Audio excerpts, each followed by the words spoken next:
আমাদের নবীজি তাহাজ্জুদের ভিতরে কাঁদতেছেন সিজদায় পড়া, জিবরিল আলাইহিস সালাম দৌড়ে আসছে, সালাম দিয়া বলছে আপনার রব জিজ্ঞাসা করতে চাইতেছে। তো বলছে কি জিজ্ঞাসা করতে চাইতেছে? আপনি এত কাঁদেন কেন? তো বলতেছে জিবরিল আমাকে দোজখ দেখাইলা কেন? আমি যদি মেরাজে দোজখ না দেখাইতাম, আমি যদি দোজখ না দেখতাম, তাইলে একটা বিষয় ছিল, তুমি দোজখ দেখানোর পরে উম্মতের ব্যথা আমাকে খায়া ফেলতেছে, আমার উম্মত এই দোজখ সইতে পারবে না জিবরিল, এই জন্য আমি উম্মতের জন্য কাঁদতেছি। বলছে তুমি আমাকে জান্নাত দেখাইলা কেন?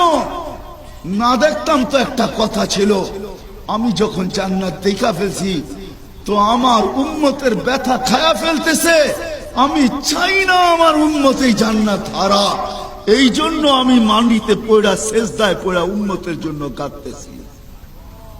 তো বলতেছে আল্লাহ আপনাকে সুসংবাদ দিছে কি? বলে আপনার উম্মতের ব্যাপারে সাইয়ুররিকা ফি উম্মতিক, আপনার উম্মতের ব্যাপারে আল্লাহ আপনাকে রাজি করে ছাড়বে। তো আল্লাহ রাসূল বলতেছে জিবরিল তাইলে তোমাকে সাক্ষী বানাইতেছি। বলছে কিসের সাক্ষী?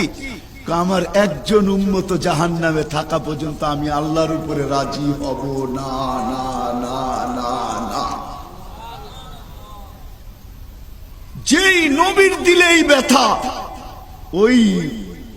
ওই দিল ছাড়া কোনদিন অন্য দিলে ওই ব্যথা তৈরি হইতে পারে না, যারা নবীর উত্তরসূরি ছাড়া।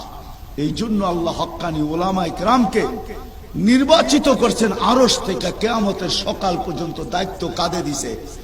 কেননা মুহাম্মদুর রাসূলুল্লাহ ওয়ালা আইডি ছাড়া আল্লাহকে রাজি করা সম্ভব না, আর আল্লাহকে রাজি করা ব্যতীত আমাদের জীবনের উদ্দেশ্য কোনোদিন পুরা হবে না, আখিরাত কোনোদিন বনবে না, আখিরাত কোনোদিন তৈরি হবে না, আখিরাত শুভ হবে না, কবর জান্নাতের বাগান হবে না, আরে কিয়ামতের দিন আমলনামা ডাইনাতে আসবে না, পুলসিরাত পার হওয়া যাবে না, জান্নাতে ঠিকানা হবে না, ঈমানের সাথে মউত হবে না, উখরুজি আইয়াতুহান নাফসুত তাইয়্যিব এই সম্বোধন কোনোদিন আসবে না। এই জন্য উলামায়ে কেরামকে আল্লাহ দায়িত্ব দিয়েছেন। উলামায়ে কেরাম ওটা কি সুরক্ষিত করা দুনিয়ার কোনায় কোনায়। হয় আমাকে তো আল্লাহ এরকম দুনিয়া দেখাইছেন, এরকম দুনিয়া আমি বলি আসলে গুজারি হিসাবে। আমি এক দেশে গেছি, যে দেশের মানুষ বেশিরভাগ যারা মুসলমান না, সবাই জন্ম পোশাকে কবরে যায়। জন্ম পোশাকে, জন্ম পোশাকে বোঝেন? ওই এলাকার নামই হলো উরিয়ান জায়া। উরিয়ান জায়া মানে ল্যাংটাগো জায়গা। প্রদেশের নামই হলো উরিয়ান জায়া, রাজধানীর নাম হইল জয়াপুরা। তা আমি ওইখানে এক আলেমের সাক্ষাৎ হয়েছে, যে আপনাদের পটিয়া মাদ্রাসার থেকে পড়ালেখা করে গেছে। তারে আমি জিজ্ঞেস করছি তুমি এইখানে কি করো? তো এইখানেই তো কাজের সুযোগ, আমি এখানে মাদ্রাসা খুলছি। কতদিন? কয় 4 বছর। কত ছাত্র ছাত্রী? 5,500 ছাত্র ছাত্রী মুসলমানদের। সেই দুনিয়ার কোনায় পাপুয়া গিনি, যার পরে সমুদ্র আর সমুদ্র, ওই দিকে দুনিয়া শেষ, আর কিচ্ছু নাই, পানি আর পানি। উলামায়ে কেরাম ওইখানে পড়ছে। আমার মনে আছে আমি নরওয়ে গেছি, নরওয়ে বরফ দিয়া সব বানানো। নরওয়ের পরে রাশিয়ার একটা দেশ আছে, সব বরফ দিয়া।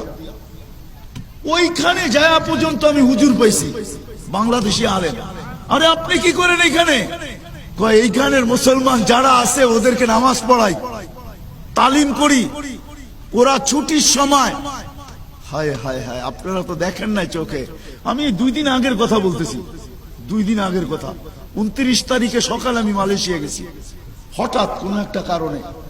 2 তারিখে বিকালে আমি চলে আসছি।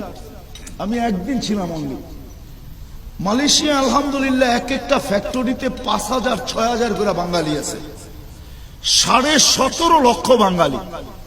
আল্লাহ জাযায়ে খায়ের দেখ বাংলাদেশের উলামাদেরকে। এরা ওইখানে চলে গেছে। এই 5,000 ফ্যাক্টরির বাঙালিদেরকে ওভারটাইম যখন কাজ থাকে না, তখন এদের কাছে পড়ে। প্রত্যেকটা ফ্যাক্টরির ভিতরে 3টা 4টা করে মাদ্রাসা। আমি এক ফ্যাক্টরিতে যেখানে বয়ান করতেছিলাম, তো আমি জিজ্ঞাসা করলাম এখানের পরিবেশ কিরকম। হুজুর বেশিরভাগই কোরআন সহি শুদ্ধ হয়ে গেছে, অনেকে হেফজ করতে শুরু করছে, কারো 2 পারা 3 পারা 4 পারা 5 পারা হয়ে গেছে, অনেকে কিতাব পড়তে শুরু করছে, কারো নাহবে মির পর্যন্ত 2-3 ক্লাস হয়ে গেছে। আর যদি পুরা থাকতে পারি 4-5 বছর, তাইলে ইনশাআল্লাহ এরা দুনিয়া নেওয়ার সাথে সাথে এখান থেকে আলেম হয়েও বাড়িতে ফিরবে। আমি তো আশ্চর্য হয়ে গেছি। ওই হুজুরও কিন্তু এখানে ওই ফ্যাক্টরিতে কাজ করে, আবার নামাজ পড়ায়, আবার অবসর সময় এদেরকে পড়ায়। 17.5 লক্ষ বাংলাদেশি আছে, ওলামায়ে কেরাম দায়িত্ব নিছেন। এই জন্য সর্বশেষ কথা, আল্লাহকে রাজি করা ছাড়া আমাদের কোনো গতি নাই। আর আল্লাহকে রাজি করার একমাত্র রাস্তা মুহাম্মদুর রাসূলুল্লাহ। আল্লাহর রাসূলের জিন্দেগি ওলামাদের দুয়ার থেকে শিখতে হবে, ওলামাদের কাছ থেকে শিখতে হবে। আল্লাহ ওয়ালা হক্কানি আলেম এবং পীর আল্লাহ ওয়ালা, এদের কাছ থেকে নবীর জিন্দেগি শিখতে হবে, এদের দুয়ার থেকে শিখতে হবে।